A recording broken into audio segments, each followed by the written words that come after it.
کنگورد که یک پاره خطلانی من است، یک پاره گویا زی جگر و جانی من است. من سجده بخاک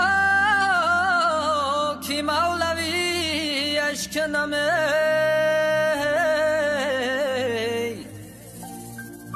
زیرا خاکش کعبه ایمانی من است، زیرا خاکش کعبه ایمانی من است.